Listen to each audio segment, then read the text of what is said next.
अब जब से श्याम सुंदर को श्री जी का प्रथम दर्शन हुआ तब से इनकी हालत तो बड़ी भारी रोगी जैसी बन गई। रात को निद्रा नहीं आती, भूख प्यास नहीं लगती। यशोदा मैया कह रही न जाने छोरा को कौन की नजर लग गई है, पर उनको नहीं पता नजर नहीं लगी, इनको तो राधा रानी लग गई है। और अब ये नजर छूटने वाली है नहीं। सो अब तो दिन रात मौका ढूंढते कैसे लाडली जू के ढोरे जाएं बरसाना में। एक बार बरसाना में एक ब्रजवासिन की छोरा को ब्याह भयो। सो जैसे छोरा को ब्याह भयो तो सारी ब्रज की जो मैया हैं सब किशोरी जूते बड़ो प्रेम करें। सो सोची बहू आई है घर में, तो बहू जब ब्याह भयो तो जल्दबाजी में राधा रानी को न्योतो देनो भूल गई।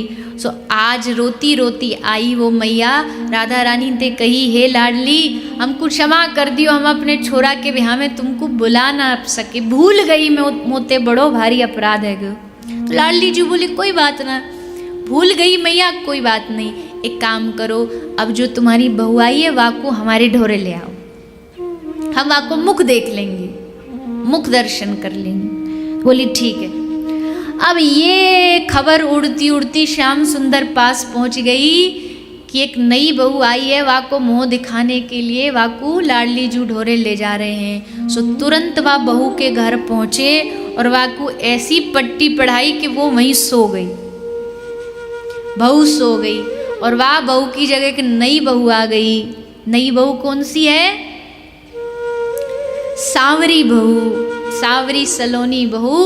बहू बन के ठाकुर जी लहंगा फरिया पहन के घूंघट मार के, सास बोली चल तो को राधा ते मिला लाऊं, तो एकदम आनंदित है कि चल पड़ी नई बहू। पहुंची वृषभानुपुर तो सास बोली चल प्रणाम कर। सो हाथ जोड़ के प्रणाम कियो। ठाकुर जी तो पुलकित हो गए, चरण स्पर्श करते ही एकदम आनंदित हुए। और जैसे प्रणाम करो सो लाडली जी ने हाथ उठा के आशीर्वाद दे दियो, कही तू हमेशा अपने प्रियतम की प्रिय रहो। अब मन मन तो ठाकुर जी कह रहे हैं आशीर्वाद तो बढ़िया मिले हुए, पर इनको नहीं पता इनकी हमारी प्रियतम तो आप ही हो, तो आपने आशीर्वाद दियो, अब निभानो भी आपको ही पड़े हो। आशीर्वाद ले लियो। तो राधा रानी बोली चलो, थोड़े वस्त्र दिए, आभूषण अलंकार दिए, रत्न मोती इत्यादि सब प्रदान किए। फिर सास बोली चल अब मोड़ो दिखा दे, चल घूंघट उठा दे। तो अब घूंघट उठा दे तो सब पोल पट्टी खुल जाए। सो घूंघट में भीतर ते इशारों कर रहे हैं। सास बोली हद दे गई, राधा रानी को मना कर रही है और मैं तेरी सास मोको मना कर रही है। बड़ी बदतमीज बहू आई है, आते ही आते देखो मना करवे लगी, हर बात की मना करने लगी। तो राधा रानी ने कही अच्छा लगे या बहू को मुंह दिखाई पसंद नहीं आई, तू बता और दे दूं, तू चाहे तो जो अलंकार चाहिए जो चाहिए वो दे दूं। राधा रानी कह रही बड़ी हटी है ये नई बहू, तो पता नहीं कैसे मानेगी। तो अंत में राधा रानी ने कहा अच्छा एक बात बता, तू काय से प्रसन्न होगी, एक काम कर मुंह दिखाई में मैं तुझको अपना सानिध्य दे दूं, तू इसी निज महल में रख लूंगी तुझे, और मुंह दिखा दे। अब तो ये सुन करके एकदम पुलकित हो गए ठाकुर जी, बरसाने का वास मिल रहा है, सो यही तो चाहते थे मुंह दिखाई में, यही तो प्राप्ति। तो ललिता कह रही अरे बावरी तो को जो आशीर्वाद मिलो वो काई को जगत में प्राप्त नहीं होए, खुद श्याम सुंदर को ना प्राप्त होए, तो को प्राप्त भयो निज महल में राधा रानी तो को वास दे रही है। अभी तो घूंघट नहीं उठाएगी, ऐसे नहीं मानेगी तू। पकड़ी ललिता सखी ने घूंघट और उठाया, और जैसे उठायो सारी सखी अपनो चूनर लेके मुंह पे धर के संकोच व सब हंसवे लगी। वाह वाह वाह, ऐसी बहू तो पहली बार ब्रज में देखी है, सांवरी सलोनी सी। ठाकुर जी बोले देखो अब जो भी हो चाहे धोखे में या कैसे हो श्री जी, आपने वादा करे हो हमते कि ब्रज आप हमको अपने निज महल में स्थान दे दोगे, तो वादा तो निभाना पड़ेगा। सो स्वामी जी ने कही ठीक है, आज से श्री श्याम सुंदर निज महल में हमारे संग विराजेंगे। और तब से आज तक बरसाना में, अटारी में, निज महल में श्याम सुंदर राधा रानी के साथ विराजमान है। क्योंकि प्रागट्य तो जो श्री राधा रानी की विग्रह वो प्रकट हुई है ना, श्याम सुंदर को तो राधा रानी ने अवसर दिया है अपने संग रखने का। तो ऐसी कृपा श्री लाडली जी ने कर दी श्याम सुंदर के ऊपर कि उनको बरसाने में वास दे दिया। देखो ब्रज पूरा महान है, इसमें कोई शंका नहीं। ब्रज का कण कण महान है, ब्रज का कोना कोना महान है। पहली बात, सबसे पहली बात, पृथ्वी पर जन्म मिलना ये बड़ा मुश्किल है। यहां पृथ्वी पर भी जन्म मिल गया तो उस पृथ्वी में भी भारत में जन्म मिलना बड़ा मुश्किल है। भारत में भी जन्म मिल गया, उसमें भी ब्रज में जन्म मिलना मुश्किल है। और ब्रज में भी वृंदावन भगवान कृपा कर देंगे, कोई गांव में कृपा कर देंगे, लेकिन उस ब्रज में भी श्रीधाम बरसाना में वास मिलना ये तो अति अति अति कृपा के बाद ही संभव हो सकता है। अति कृपा के, कृपा भरी जब पूर्ण नजर हो जाए तभी ये प्राप्त हो सकता है। और बरसाना का वास मिलने के बाद फिर इससे आगे कुछ फिर बचता नहीं है। फिर इससे आगे ना कोई वैकुंठ है, ना कोई लोक है, कोई नहीं बचता। जिसको बरसाना का वास प्राप्त हो गया उसको समस्त वस्तुएं प्राप्त हो जाती है। इतना अद्भुत धाम है, क्योंकि ये धाम स्वयं श्री राधा रानी ने स्वयं अपने हाथों से सजाया है। आज जिस गहवर वन की हम परिक्रमा देते हैं, पूरा गहवर वन श्री राधा रानी ने एक एक पुष्प चयन कर करके स्वयं श्री स्वामिनी जी ने इस वन को बनाया है। तो अब तो श्याम सुंदर का नित्य आवागमन आरंभ हो गया श्री राधा रानी के दर्शनार्थ। कभी किसी रूप में आते, कभी किसी रूप में आते। एक दिन क्या हुआ, बोले आज श्री श्याम सुंदर ने एक अद्भुत लीला की। राधा रानी की प्रेम परीक्षा करने आ गए। ये देखे तो हमसे कितना प्रेम करती है। तो परीक्षा करने वृषभान भवन में पहुंच गए। क्या बन के? एक गोपी बन के, एक स्त्री बन के पहुंच गए। स्त्री बन के आए, जो राधा रानी की सब सखियां थी उनको भीतर बुला लाई राधा रानी के पास। संध्या की बेला थी, श्री राधा रानी अपना वन विहार करके वापस लौटी थी। इस अद्भुत महिला का चेहरा देख के श्री राधा रानी अत्यंत आनंदित हो गई। पता नहीं क्यों ये अत्यंत सुंदर महिला कुछ कुछ प्रियतम की याद दिलाती है, कुछ कुछ वैसा स्वरूप है। तो श्री राधा रानी ने पूछा, सुंदरी, हे सखी, कौन हो तुम, कहाँ से आई हो? तो सखी ने कहा, मेरा नाम है गोपा देवी। ठाकुर जी ने अपना नाम बताया कि मेरा नाम गोपा देवी है और गोकुल ते आई हूं। तो श्री जी ने देख के बड़ी आनंदित हो गई। श्री जी बोली, एक काम कर सखी, तो को देख के मोह अपने प्रियतम को आभास है, तो तू यहीं रुक जा, मेरे पास रुक जा। गोपा देवी बोली, ना ना, ऐसे कैसे रुक जाऊंगी मैं? मेरे घर में मेरे बाल बच्चे, मेरे पति मेरी प्रतीक्षा कर रहे होगो। अब श्याम सुंदर गोपा देवी बने हुए राधा रानी को ठग रहे हैं। बोले, हमारा परिवार प्रतीक्षा में होगो। राधा रानी को कह रहे, आज तो जा रही हूँ, कल जल्दी आ जाऊंगी। श्री जी बोले, ठीक है, कल आएगी ना पक्का? बोला, हाँ पक्का आ जाऊंगी। तो श्याम सुंदर चले गए। अब पूरी रात्रि श्री राधा रानी को वो स्वरूप जाए ना आंखों से। ऐसा क्या है सखी में कि मेरा मन उस ओर खिंचा चला जा रहा है, जहां देखती हूं वही दिखाई देती है। दूसरे दिन आई।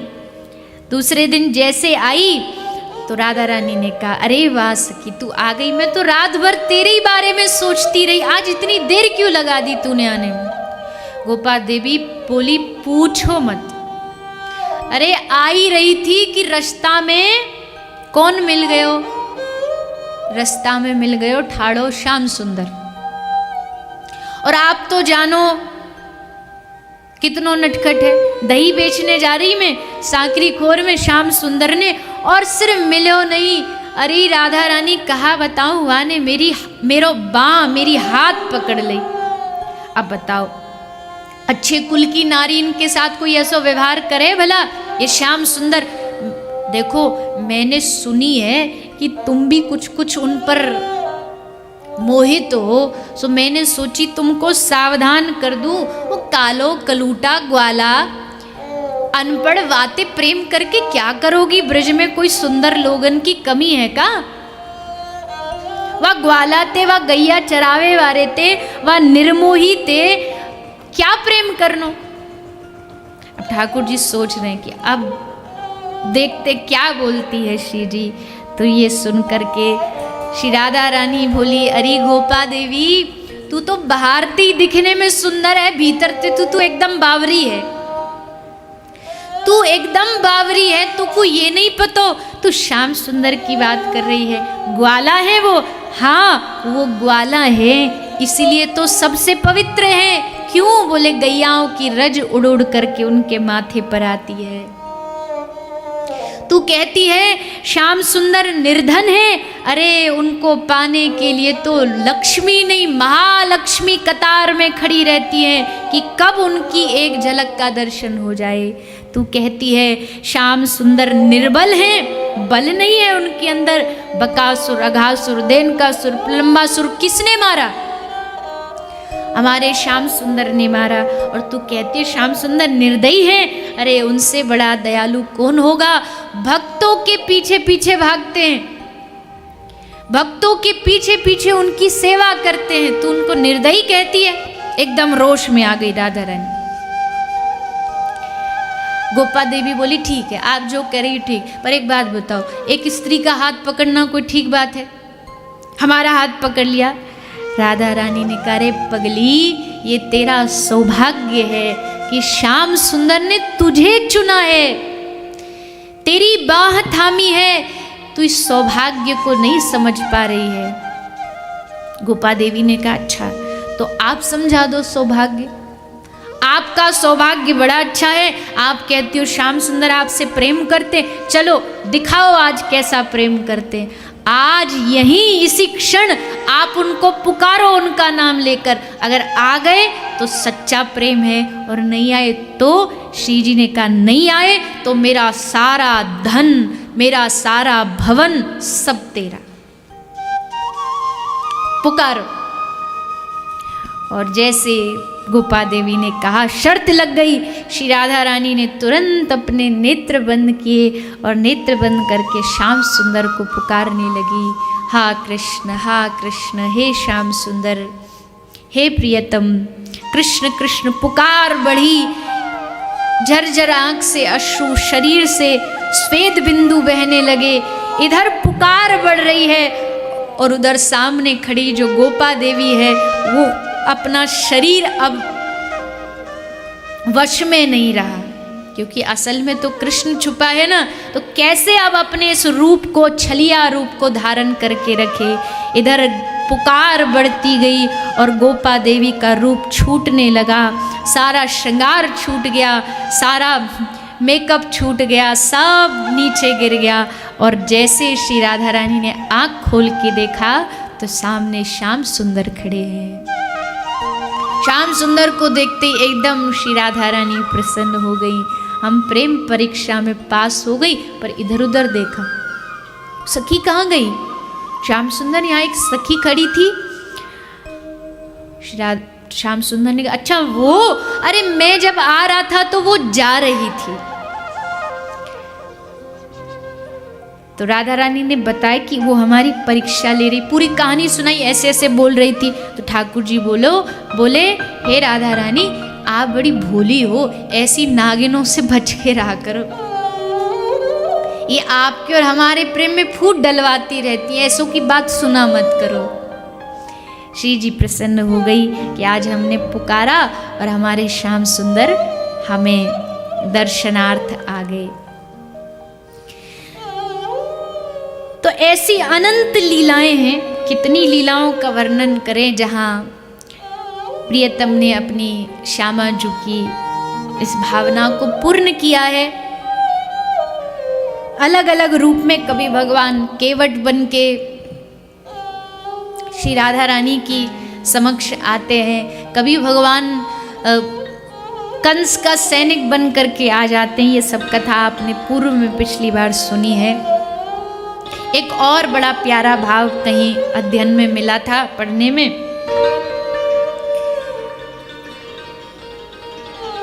आज ब्रज में बड़ा भारी उत्सव हो रहा है, और उत्सव किस चीज का है? ठाकुर जी ने मैया से पूछी, मैया आज काय को उत्सव है? तो मैया बोली, लाला आज जानकी मैया को जन्मोत्सव है। हमारी जानकी जी, सीता मैया, आज उनका जन्मोत्सव है, तो ये सब उसी की तैयारी। अच्छा, वो जानकी मैया जाकू रावण हरण करके ले गए हो? मैया बोली, हाँ वही मैया। अब ठाकुर जी को नया कौतुक सूझा। आज भागे भागे आए वन में, सब सखान को इकट्ठो करो, सब एकत्रित हो गए सखा मंडली, और कहीं जा करके श्याम सुंदर ने, देखो आज हमारो एक मन है। क्या मन है? आज हमारो रामलीला करने को मन है। मनसुख बोलो, रामलीला हमको कहाँ से आई रामलीला करनी? ठाकुर जी बोले, हम बताएंगे ना। देखो, मैं बनूंगो राम, और श्रीदाम जो है ये बन जाएंगे लक्ष्मण, और मधुमंगल बन जाएगो पंडित। तो मधुमंगल बोलो, अच्छा एक बात बता, या जंगल में ब्याह कौन ते करेगो? गैयान ते करेगो कि पेड़न ते करेगो? राम जी को मैया जानकी भी तो चाहिए संग में, तो तेरी जानकी कौन है? अब ठाकुर ने शर्माए, शर्मा के बोले, वो कहो ना आज जानकी मैया को जन्मोत्सव, तो सुबह सुबह हम दर्शन करने गए जानकी मंदिर में। जाके हमने हाथ जोड़े, जानकी मैया ते कही, मैया हमको लीला करनी है, राम जी की भी पत्नी थी, तो हमारी कब होवेगी? तो जानकी मैया ने धीमे स्वर ते कह दी कि हे भगवान कृष्ण, आपकी जो जानकी है वो है वृषभानु की छोरी, सो जानकी बनेंगी हमारी श्री राधा रानी। मधुमंगल बोला, अच्छो झूठे कहीं के, सीता मैया तोते आके कहेंगी कि तेरी बहू तेरी जानकी वृषभानु लाली है? ठाकुर जी कहते, मनसुख तेरे डंडा की कसम, तेरे झोला की कसम, हम झूठ नहीं बोल रहे। देखो जानकी मैया ने जो हमसे कही वही बता रहे। अच्छो भैया, अब ये बताओ जानकी जी पधारेंगी कैसे यहाँ? जानकी जी तो बरसाना में है, उनको लाएगा कौन? तो ठाकुर जी बोले, देखो जानकी जी को राम जी तो लाए नहीं थे, हनुमान जी ढूंढ के लाए थे। सो मैं तो है गो राम, और जो सुबल है ये है मेरो हनुमान। तो सुबल जाएगो बरसाने, और जानकी मैया माने हमारी किशोरी जी को लेके आए। और वैसे भी यह सुबल की शकल थोड़ी थोड़ी हमारी किशोरी जी ते मिले तो कोई ज़्यादा पहचान भी ना पाएगो। जा, तो सुबल चल दिया राधा रानी को लाने के लिए। बरसाना में पहुंचा, श्री जी बैठी थी, श्याम सुंदर का ध्यान कर रही थी। जाते ही सुबल ने कहा, हे श्री राधे, आपको श्याम सुंदर बुला रहे हैं।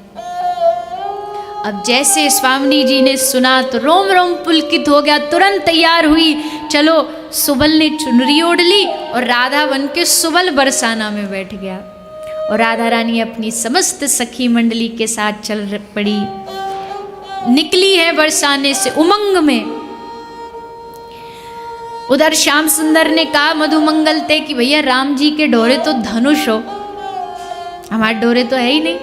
तो मधुमंगल बोला अभी बनाए देता हूँ। सो एक वृक्ष की डाली लाया, उसको मोड़ा और श्याम सुंदर के लिए, कन्हैया के लिए कुछ भी करेंगे। सो अपना जो जनेऊ है उसी को तोड़ करके उसका पूरा धागा बना दिया। और श्याम सुंदर को कहा, लो अब बंशी थोड़ी देर कोने में रखो और धनुष धारण करो।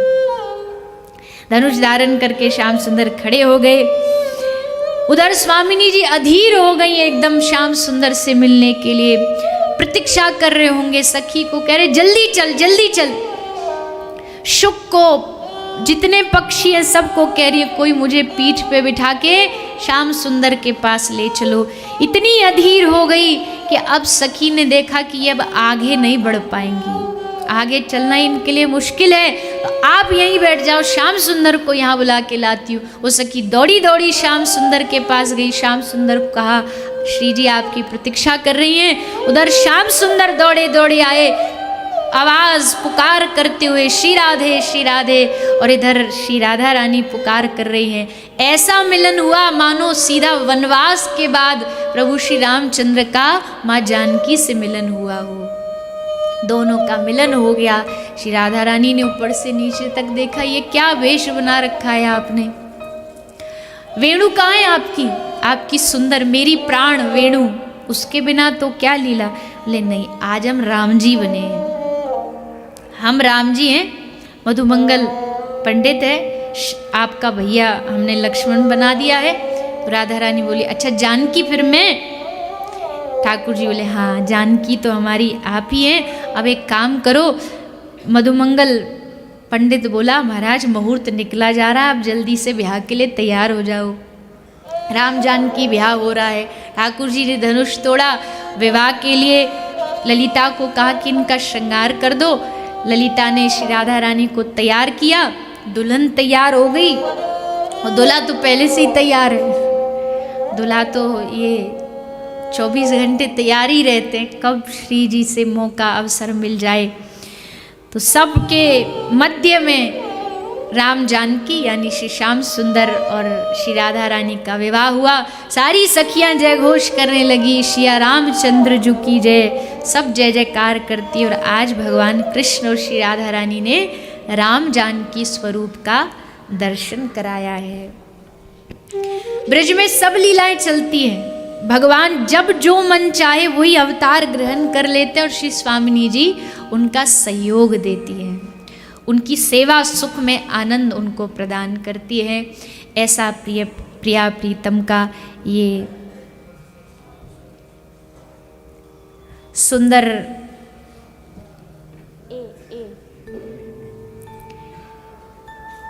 आनंद चला हुआ है। इसके बाद अब देखिए मेरा भाव ये था, 2 दिन शेष है अभी, कल और परसों। जब निकुंज लीला की बात कर रहे हैं हम 4-5 दिन से, तो इसी निकुंज लीला की कुछ ऐसी लीलाएं हैं जो बहुत कम हमें सुनने को मिलती है। जैसे इस निकुंज लीला में भगवान के मित्र सखा अर्जुन सखी बन के गोपी सहचरी भाव में इस निकुंज में पधारे हैं। श्री दाऊ दादा भगवान जब ब्रज छोड़ के चले गए द्वारिका, तो द्वारिका से श्री दाऊ जी आए हैं ब्रजमंडल में, और अंत में सारा ब्रज और श्री राधा रानी मिलकर के भगवान के दर्शन करने कुरुक्षेत्र गई हैं। ये कुछ ऐसी कथाएं हैं जो भागवत में हम नहीं सुन पाते हैं क्योंकि भागवत में उनका वर्णन नहीं है। तो इनका हम इन बचे हुए शेष 2 दिनों में श्रवण पान करें। जब श्याम सुंदर ब्रज छोड़ के चले गए, उसके बाद श्री राधा रानी और उनकी सखियों की क्या दशा है उसका श्रवण पान विशेष कर हम इन 2 दिनों में करें। बड़ी अद्भुत अद्भुत लीलाएं हैं वो। तो वैसे तो राधा श्याम सुंदर कभी अलग नहीं होते, ये बात आप सब जानते हैं, प्रेमी जन इस बात से भली भांति परिचित है। इन दोनों का कभी वियोग नहीं होता है, किंतु रस बढ़ाने के लिए भगवान ने कुछ ऐसी लीला की है जिसमें हमें संयोग वियोग दिखाई देता है, क्योंकि साधारण मानव है, साधारण दृष्टि है। उस अनुरूप हम उन लीलाओं का दर्शन करेंगे और ब्रजमंडल की इस अद्भुत जोड़ी का श्री भट्ट गोस्वामी अपने एक वाणी के द्वारा वर्णन कर रहे हैं। उस युगल वर को प्रणाम करते हुए हम फिर उस लीला में प्रवेश करें।